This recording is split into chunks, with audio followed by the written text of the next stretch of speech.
So, Luis Elizondo has just said there were two crashes that happened at Roswell, not just one. This is nuts. Get in here. This is Cosmic Road, where I discuss UFOs and the paranormal. Please hit like, please subscribe. Oh, and hit the bell next to it to be notified of future videos, and comment below as I'm going through this. Okay, let's go to the article. This is from howsandwhys.com. Roswell is real, claimed Apollo 14 astronaut, and Lou Elizondo suggests that two UFOs crashed that day. First of all, why believe the Roswell crash? Bryce Zebel writes, that storyline has hundreds of witnesses testifying to roughly the same fact trail. Some were first-hand witnesses to debris and even the recovery of bodies, and several accounts came from deathbed confessions. So those are, as reliable as you can get, right? Many more witnesses were family members who learned of the secret their fathers and husbands had kept inside them for decades. There were many dozens who attested to extremely tight security and transportation material in the aftermath of what crashed at Roswell. All right, well, let's just get down to what Lou Elizondo has to say. I'll share with you some of the observations. If my computer will stop freaking out, I'll share with you some of the observations that were made by some people. Before I was part of E.T.s, I had no idea about Roswell, other than that there was some sort of alleged crash at some point and some farmer found debris. But during my time with E.T.s, there was some very interesting anecdotal information that suggests that wasn't just one crash. There may have been two crashes, and that somehow it may have been related to some sort of testing that was being done at the time at White Sands, and that material was recovered. And that material was recovered.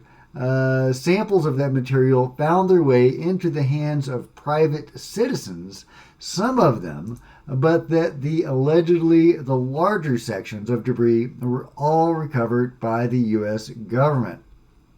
And of course, anybody that's read The Day After Roswell knows that the Army still had debris during the 60s, and that they were farming this debris out, and had been for decades, to companies to develop and to reverse engineer this alien technology. And, that's how we got the computer revolution and various other technologies. A lot of our modern world, according to Colonel Corso in that book, was based on this technology from Roswell.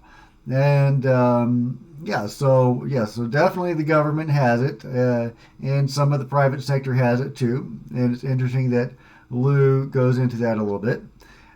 During the interview, continuing, Lou Elizondo said that while he headed E.T.s, his job was to concentrate on current U.A.P. incidents. However, he added that he had conversations with so-called graybeards at the Pentagon who had been involved with U.A.Ps since Project Blue Book.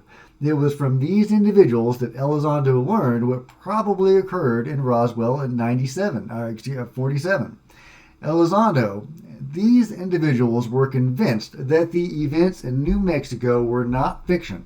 In fact, there was a very, very much a real event, and that some very exotic material was recovered. And then there was a subsequent effort to try to be very dismissive about what occurred in New Mexico. But again, I will share with you that it was, from my understanding, that it wasn't one, it was two crashes. And it may have been related to some sort of nuclear type testing of technology that we were doing, atomic and or nuclear technology at Los Alamos at the time.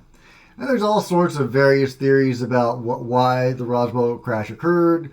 High-tech radar that was aimed at the UFOs that destabilized them either intentionally or accidentally, or the nuclear stuff. An experiencer I listened to recently, who was an alien abductee and contactee, said that the UFOs were very sensitive to the Earth's unstable electromagnetic field, and that's why they kept crashing. Because Lou's explanation might work for this particular crash, but what about all the others? So anyway, so that's what Lou had to say. Very interesting. Whoa, so that's crazy. Two crashes may have happened at Roswell. I just want to know all the details about that. Where is the other crash? Did it actually crash at Roswell?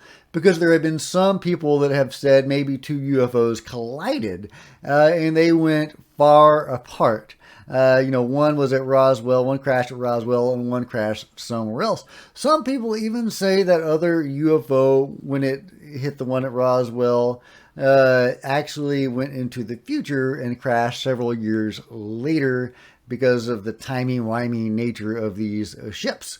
Who knows? I don't know if that's what Lou was talking about or not. He didn't really go into any details about the second ship, unless he just meant that both of them went down at Roswell. So I would love for him to expound on that and for us to get more information about that. Either way, fascinating stuff. Thanks for joining me today. I really appreciate it. Please hit the big thumbs up button. Give this video a like. That would be awesome. Please comment below and let me know what you think about all of this. Where do you think that second UFO crashed? Did it crash at Roswell? Did it crash somewhere else? Did it crash in the future? Where is that second ship? There's social media links below. Follow me on Facebook and Twitter. That'd be super cool. Like I said, please hit the subscribe button. That'd be awesome trying to build this channel. And of course, there is a PayPal link below if you wanted to support the channel. Until next time, Cosmic Road out.